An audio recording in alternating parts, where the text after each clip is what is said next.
What's the current thrust of policy in works and infrastructure in Lagos State? Basically to provide the infrastructure that can sustain a population of 40 million. 40? That's the ultimate target. So our vision is to start that process now. So how do we do that? Building infrastructure, roads with a quality that spans 20-25 years. Okay. We've done the geographic information system of the whole of Lagos. We know the size of each land, we know the terrain, we know the topography, we know everything. We know where the water is, we have the bathymetric chart. So we can plan roads on our computers because we've captured the whole essence of the state. Our challenge, so for today, we have all the designs for all the roads in Lagos, about 9,100 of them. Wow. The challenge at full capacity. At full capacity. So our challenge is funding, money. That's just the bottom line. And of course, human capacity, because again, we don't intend to give all our work to foreign contractors. So we need to use local contractors. So even if we have all the money today, the truth is we cannot build all the roads because human capacity is a challenge. Even your own project management capacity. Exactly. Yes. So one of the things we've done in terms of monitoring is actually to use IT. We now have a program that we are developing now, almost completed. We're using some youth corpers and some other guys to develop a platform for us, which is IT-based, that allows us to monitor all our projects without going there. So the resident engineer will upload pictures. We have GPS cameras. They take the state today, tomorrow. So in my office, I can sit down and monitor the progress any project. So we are doing that now. It's been started, but later we'll take it out to the people. So people can also complain and say, well, the contractor is not doing A, they are not doing B, and so on and so forth. But we are trying to increase the capacity of our monitoring because that's the most important part of this project.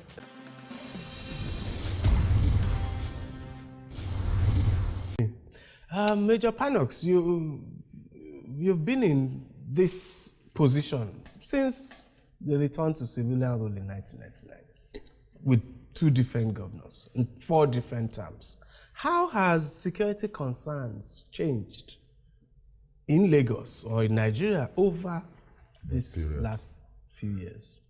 You see, our problem is on security matters is that we need to understand and comprehend what security is all about. And we have been fortunate that each of those the last 2 governors, they understood what it means to be security conscious. The Constitution has tasked government that your primary task is security to life and property. That's Section 1.4. And each one of them, both Asiwaju as well as the current governor, who is a son, they both understood that, yes, this is a big job that must be done. It's a conscience job thing. Then, having understood, they now went about how do we action this big task. Asiwaju, in his typical goes, today, once I provide jobs for everybody, instead of you chasing 100 armed robbers probably per week, you probably end up chasing about 10 or 15 or 20 because everybody is busy working. And so in his view, it was about employment, productivity. And how do I employ NEPA? Once I do NEPA, then the factories will work and everybody will have opportunity to massively get employed. You also have to look at it. We are blessed in Nigeria because we are mostly Christian, Muslims, traditionalists, 98%.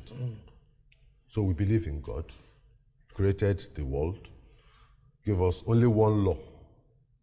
Don't eat that apple. We did, gave us 2 laws. Love me, your God, love your neighbor as yourself. From there, we now have all these massive laws.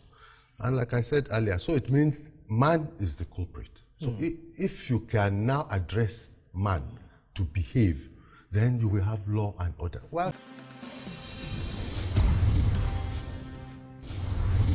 let's talk about your role as chairman of the Lagos State Law Reform Commission.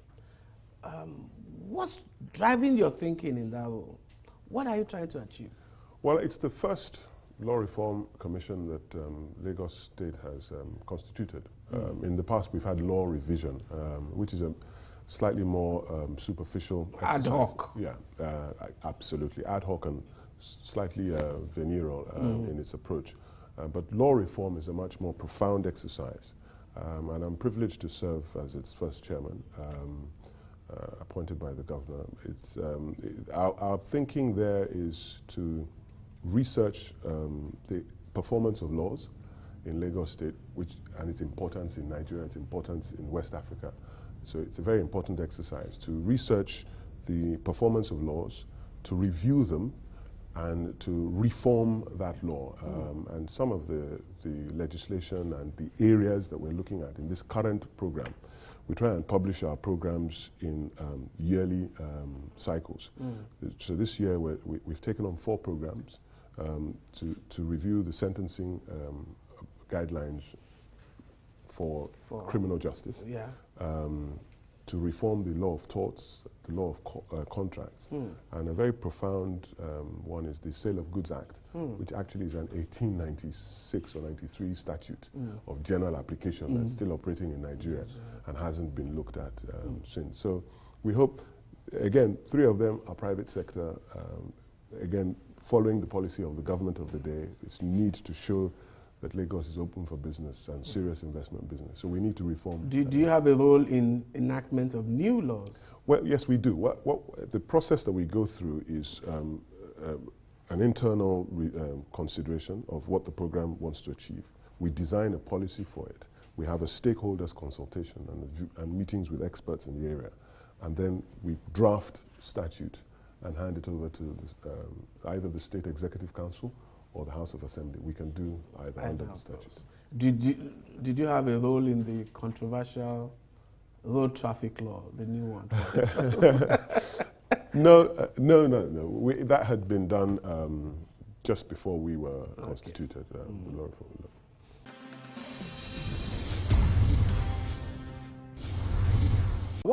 What's the way out? What's your last word on this World Bank Federal Minister of Finance issue? Okay, thank you. Number one, I think I should make it very clear. This is a facility that we have gotten on merit. We have gotten on merit, and given the structure of the facility itself, it's a 40-year facility with a moratorium of 10 years on principal repayment, and the pricing is almost below 1%.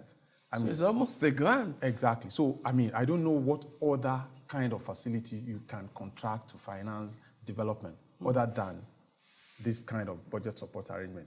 Now, so the only way out is, I mean, we are taking the last option. We have made a formal appeal to the National Assembly, and we believe very strongly that the only way out is inclusion in the borrowing plan, so that we can contract it. But again, I think, just as a summary, I think the contracting the loan shouldn't be looked at in isolation. It is part of the complement of our strategy, financing strategy for the state, in the sense that because of the huge capital that is required in fixing, major infrastructure here, and it is not, I mean, it's not, if you also look at the way we put together our revenues are largely from taxes and all that, and they trickle in, you understand? So what we have done, the strategy, ensure that our IGR, our internally generated revenue, which accounts for over 70% of our yearly revenue, continues to grow. Then also put in place, I mean, continue to ride on our fiscal discipline in ensuring that we maintain, we cover our recurrence largely from our revenues. Then, of course, now complementing with the bond program, external borrowings like the World Bank DPO. That is largely the major borrowings that we have right now. And given the structure of that borrowings, I don't think there is any other arrangement that can complement our. What's your debt sustainability performance right now? If I use the World Bank, IMF, country policy and institutional assessment indices, number one, in terms of solvency, our debt to GDP as a state is under 5%. The benchmark for environment like this is about 40%. 40. It's about 40%. So we're at about 5%. In terms of debt service to our revenues, is below 15%. The recommendation is about 30%. Now, in terms of, if you also go by the Fiscal Responsibility Act as well, it prescribes that, one, for you to contract debt, you must have fiscal revenue, recurrent surplus. Number one, that is 40% exactly. surplus. And of course, your yearly deficit financing should not be more than 3% of your GDP. We're at below 1.5%. So in terms of the ratios, our debt There's sustainability overwhelming very, debt very, very, very, sustainability. very, very strong.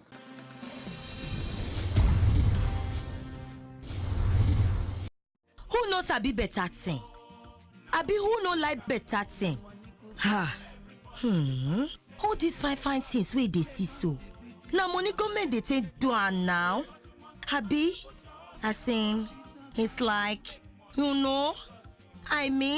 excuse me, I dey pay my tax. I dey do wetin? I dey pay my tax. Say you don't pay your own tax. As you pay your tax, I pay oh. Pay your tax. It's your civic responsibility. It's your duty. It's the law.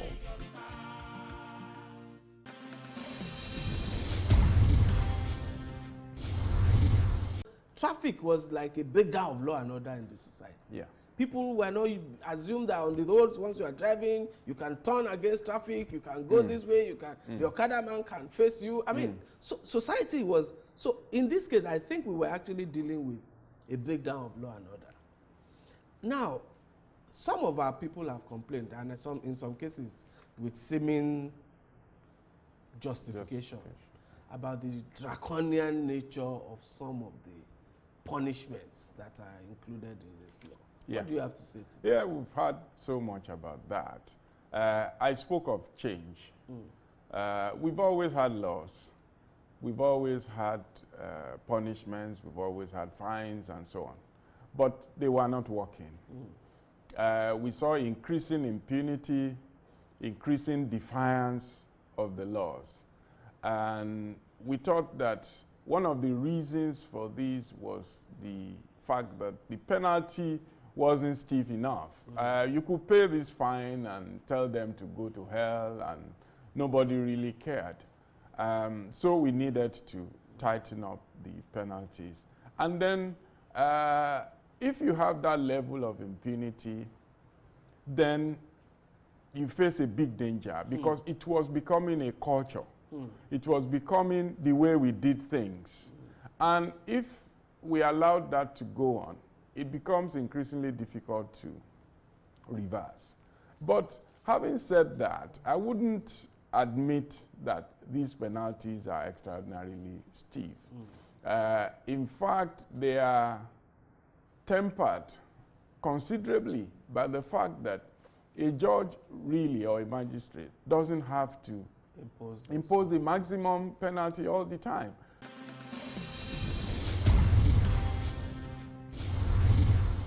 Lester, why was there a need to form a trust fund for security in Lagos State? Well, basically, the need to create trust funds, which are essentially institutions that attract funding and support both from government and the private sector.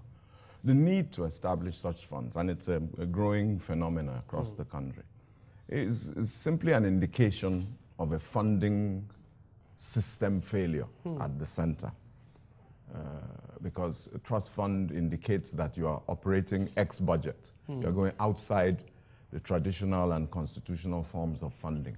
And 3 decades of underfunding by the federal government of its agencies, and then its replication of multiple agencies to further stretch the financial burden has necessitated local solutions to what should essentially be national problems. So, Mr. Athawale, give us a sense for how much you've raised, the trust fund has raised in donations, in gifts, in cash over the period of its operation. And what have you bought for the police? What have you done for the police? Now, like I said, the trust fund is like a repository of cash and equipment that the fund has realized will probably be in the region of 9 billion naira.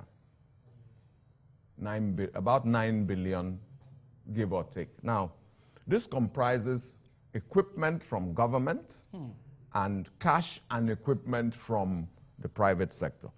Now, in the period 2007 to date, the trust fund has been able to distribute about 700 vehicles. 700 compared to less than 60 coming from the center.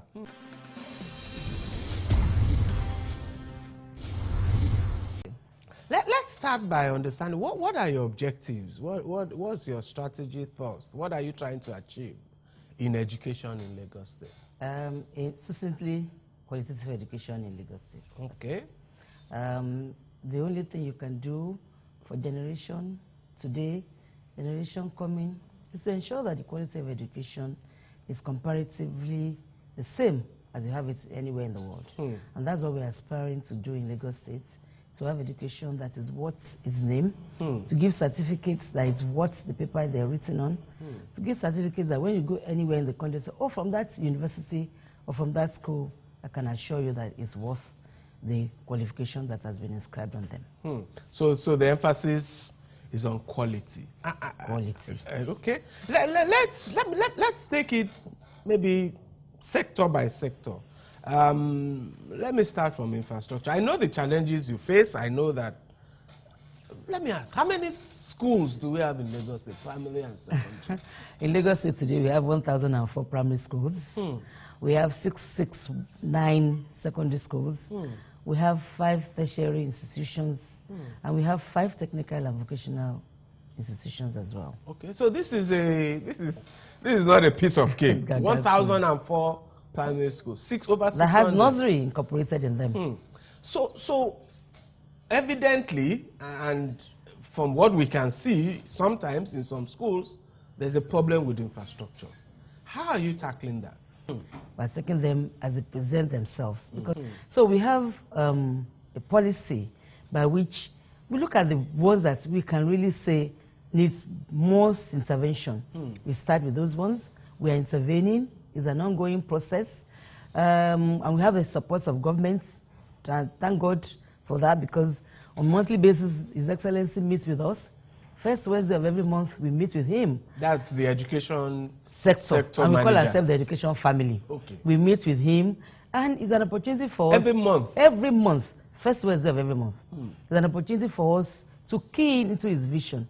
Government wants our city to become a mega modern city. And so, government is providing modern markets for us to carry out our business. Now, this requires money. So, we need to pay our taxes to help government to help us. I pay my taxes. I hope you've paid yours. I pay.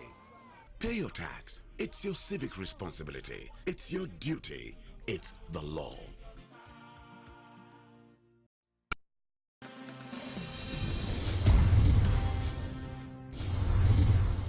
Town planner Ayinde, let me start right away with what I think many Nigerians or Lagosians are concerned with. Building collapses. The time, the cost, the process of building approvals. And then the menace of illegal construction all over the city. Just within the past 3 days, we had another case of a building collapsing on another building and people perishing in the process. What are you doing? First, give us your own perspective to this problem, and then what your ministry is doing to deal with these challenges. The first thing to do is to ask how we got to this position. Because building is a process, and in fact construction is a science. And to be able to build well, it means you are following some laws or some regulations, and you are following some methodology. Now, it's probably good to ask, how did some of the buildings we are seeing get there? There's a process that if you must build, you approach the Ministry of Physical Planning and Urban Development and its agencies to procure a permit for development. So the first thing is that the law recognizes that you shouldn't build without a permit. Can we ask ourselves, why do people want to build without a permit? Because they don't want a permit. You find people who build overnight.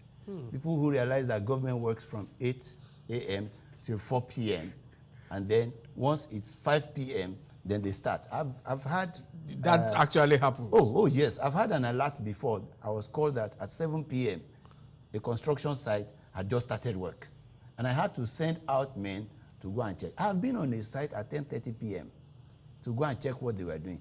I was in a neighborhood yesterday. I left there at 2 a.m. because there was some infraction that was being conducted, and over time, because nobody was checking them, so I decided that, look, in order to get these people, I think I need to record it. And I was there between 12:30 a.m. and 2 a.m. just to be able to find out exactly what they're happening. So people really want to do the wrong thing. They don't want to obey the law. And I think those are some of the areas of our life motivation that we have. What's their incentive for building at night, just to avoid the permits? Well, number one, they want to avoid permit because people claim that they don't want to pay. It's expensive, and then they claim that it takes a long time. Now, I can confirm that since I came on board, speed in terms of planning approval has increased. I'll give you an example. As a consultant, I processed a 6-floor plan for 5 years. And a 6-floor plan stops really at the desk of the commissioner. But as a commissioner, I have processed a 15-floor plan in 3 months. I've processed in 4 months. We've had developers who have sent text to His Excellency to show their appreciation that this thing came within record time. So really, timing is no longer an excuse.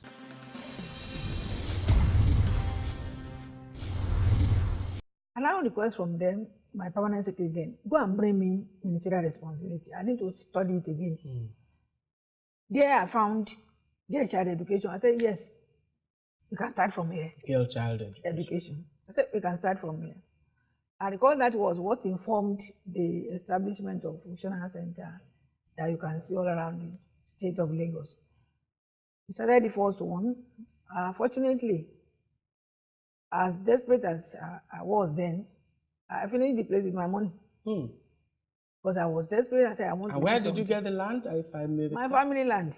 That's it may interest you to know, it's my family land.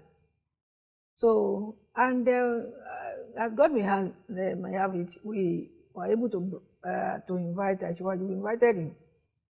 Came for the commission. He said, hey, pardon me, that we are going to do more of this. This is good.